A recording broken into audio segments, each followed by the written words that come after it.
So present ఉన్న సిచ్యువేషన్లో నాకు శాలరీ ఇంతే కావాలి అని గట్టిగా కూర్చోవద్దండి. ఎందుకంటే ప్రజెంట్ సిచ్యువేషన్ ఏంటంటే కాంపిటీషన్ ఎక్కువ ఉంది.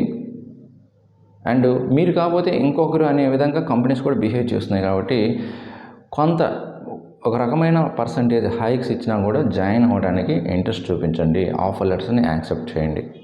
ఎందుకంటే రీసెంట్గా కొంతమంది వాళ్ళకి స్కిల్స్ ఉన్నాయి, కాదంటం లేదు. బట్ సిచ్యువేషన్ కూడా అలా ఉందండి మార్కెట్లో. ఏంటంటే మీరు కాకపోతే ఇంకొకరు, సో మీలాగా పర్ఫార్మెన్స్ ఇచ్చి తక్కువ ప్యాకేజీని ఎక్స్పెక్ట్ చేసే వాళ్ళు ఉండొచ్చు. అప్పుడు మిమ్మల్ని హోల్డ్ చేసి వాళ్ళకి అవకాశం ఇవ్వచ్చు. డెఫినెట్గా ఇలా జరుగుతున్నాయండి. చాలామంది ఇలాగ అప్రోచ్ అయిన వాళ్ళు కూడా ఉన్నారు. నాకు అన్ని రౌండ్స్ క్లియర్ అయ్యాయి, హెచ్ఆర్ రౌండ్ కూడా డిస్కషన్ జరిగింది, శాలరీ డిస్కషన్ జరిగింది, బట్ నాకు తర్వాత హెచ్ఆర్ నుండి ఎలాంటి రెస్పాన్స్ రాలేదు అని చాలామంది అప్రోచ్ అయిన వాళ్ళు ఉన్నారు. రీజన్ ఏంటంటే మేబీ మీకు ఈక్వల్గా performance, entry performance, skills match అయిన వాళ్ళు ఉండొచ్చు. మేబీ మీకు ఈక్వల్గా ఎంట్రీ పర్ఫార్మెన్స్ ఇచ్చి స్కిల్స్ మ్యాచ్ అయిన ఉండొచ్చు. బట్ బడ్జెట్ మీకంటే కొంత తక్కువ తీసుకునే వాళ్ళు ఉండొచ్చు. వాళ్ళకి అవకాశం ఇస్తారు. ఇన్ కేస్ మీరు ఎక్కువ ఫాలోఅప్ చేస్తే హెచ్ఆర్లు ఏమంటారంటే ప్రాజెక్ట్ హోల్డ్లో ఉంది, పొజిషన్ హోల్డ్లో ఉందని చెప్తారు.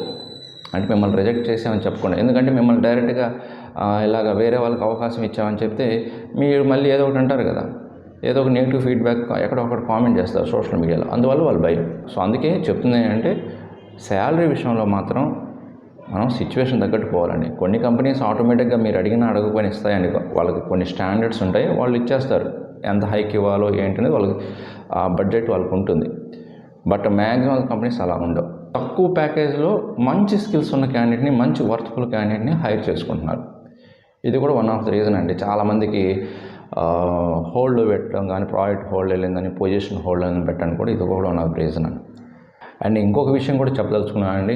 మీకు తక్కువ శాలరీ వస్తుందనో, లేకపోతే మీ దగ్గర టైం సరిగా సరిపోవటం లేదు, నేను బయట తిరగడానికి, ఫ్యామిలీస్తో అవుట్ సైడ్ వెళ్ళడానికి, అసలు ఇంక ఈ కంపెనీ ఎందుకు, నేను ఇంకో కంపెనీకి చేంజ్ అవుదామని ఇలాంటి నిర్ణయాలు, ఇలాంటి డెసిషన్స్ ప్రజెంట్ ఉన్న సిచ్యువేషన్లో తీసుకోకండి.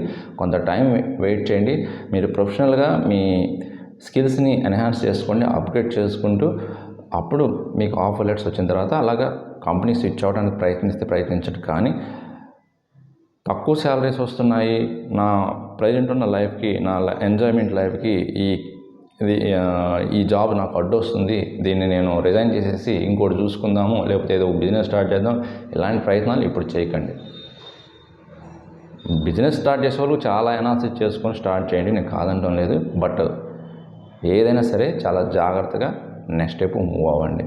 నాదొక స్మాల్ రిక్వెస్ట్ అండి. సో నేనైతే మంచి జెన్యూన్ ఇన్ఫర్మేషన్ వీడియోస్ని నేను అప్లోడ్ చేస్తుంటాను. నా కంటెంట్ అంతా కూడా రియాలిటీకి రీచ్గా ఉంటుంది మన సాఫ్ట్వేర్ ఇండస్ట్రీకి. బట్ ఎందుకో ఇంకా మన సబ్స్క్రైబర్స్ అనేది ఎక్కువగా రీచ్ కావట్లేదండి. దాని రీజన్ ఏంటో నాకు అండర్స్టాండ్ కావట్లేదు. చాలా అంటే చాలా నాకు తెలిసినంత నాలెడ్జ్ వరకు, నాకున్న రెలవెంట్ ఎక్స్పీరియన్స్కి నేను జెన్యూన్గా ఇన్ఫర్మేషన్ ఇస్తూ ఉంటాను.